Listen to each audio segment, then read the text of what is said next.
Welcome to Chris Parkin Shooting Sports. Today another unboxing video, and this is another CZ457. This time it's the Thumbhole Laminate and it's in a 20-inch barrel, which is 525mm. This rifle is available in 17 HMR, 22 Rimfire, 22 WMR, and this one is the 17 HMR. Overall weight is 3.5 kilograms and the overall length is 1010mm. Let's take all these bags out of the way. Got the bolt here, and just remove the manuals. We shall just break for 1 second just to get rid of this box. So let's just take the bolt, grab that out of there, drop the packaging on the floor. That slots straight in. These 457s have got the interchangeable barrel system. They've also got an adjustable trigger. Safety catch is here, click that back and it completely it doesn't lock the bolt, and forward to fire, and we've got a nice pull there. So I'm just going to check this out for feel. You've probably seen plenty of videos I've already done of the 457. The action is the same as all the rest. This one is entirely different because of this lovely laminate stock. It's 360mm length of pull, so it's bigger, better suited to slightly larger, taller shooters, and with a heavy barrel on this one, it's well balanced to handle that well. It's fully floating here at the front, so you've got a nice air gap, but it's quite stiff and you're not going to have any problem.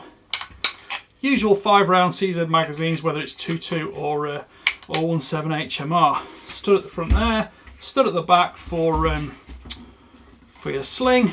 We've got a nice cheek piece built up. It's quite broad here, so roll overhead position, but it's high and it'll be well lined up with the scope. This one is, I think it's, yes it is, it's screw cut, so that's 1/2 inch by 20 UNC. So you can put a sound moderator or a brake on that one. I'll be using a sound moderator. And I just pop this down for a minute. I think you'll think that does look quite stunning actually.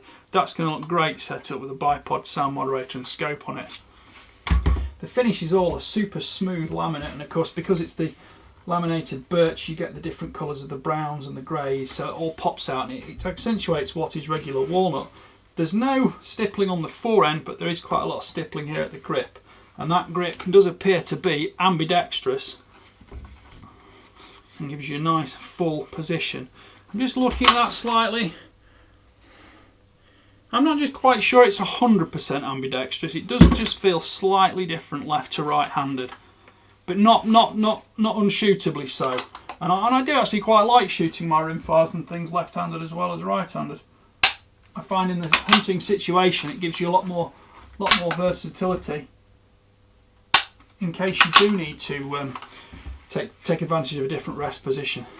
This is all varnish finished and it's nice smooth, so this should last well and it'll be resistant to the weather. I've done other videos that show you how to dismantle these and take the barrel off and swap for other barrel interchange kits. Come with a magazine, and there's also a spacer in the base of the action which accommodates for the different barrels, different chamber lengths of the 2.2 LR versus WMR and 17 HMR.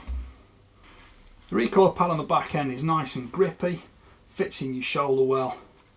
Length of pull is 360mm, so it does give, it's quite a big gun feel actually. It's not like a small dinky rimfire.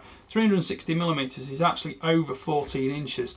Let me think, 355 is 14 inches, so most rimfires are in the 13.5 to 13.25 inch region, which is 343 or so millimeters. This one's got dovetail here, 9mm for scope rings, and you can put other things on there. It's also got positions where you can add an additional Picatinny rail if you want to that, especially useful if you're going to add night vision on. Heavy barrel has got a brushed finish and it's deep blued. Here underneath you've got the front and rear action screws, which dropped out will allow the gun to come away from the stock for barrel interchange capability. It's probably also better, although I can see in here there are the Allen key points for changing the trigger adjustment. It will probably be easy to do that out of the stock because there's no corresponding screw through the actual trigger guard itself. And the trigger guard is part of the laminate rather than being an additional metal piece. I'll just put that to the side for 1 second. Season instruction manual. These are usually fairly concise. They've got an exploded parts diagram, details about the trigger system, You can read these at your will. They are quite good actually for CZ, but most importantly, CZ do like to include the test target. So if I just move the gun there, we can see the test target. Here you can see the type of rifle, the serial number, the calibre it is, the ammunition used, the range, the number of shots, centre to centre spread, and the mean point of impact, both lateral and vertical. It also gives you the shooter's personal operator number and the date, which is the 6th of August 2021 at 7:51 in the evening. So that's very, very precise. It gives you the scale, point of aim, mean point of impact, and bullet impact. So if we look in here in more detail, we can see point of aim, mean point of impact, and all the individual bullet impacts, which show that this gun has been tested and passed completely. Now, I've generally found myself that CZ usually outperform their test targets.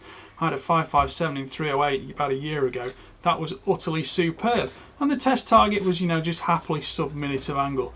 But yes, that's how good CZs are and how they testify the accuracy of their cold hammer forged barrels. Please stick with it. I'll be putting a scope on here and getting out shooting with this. I'll be doing a full review on it. So please like, please subscribe, please comment, because your comments are what drive us to make more videos. Any questions, pop them down. There'll be more details in the description box. Thanks for watching. Bye for now.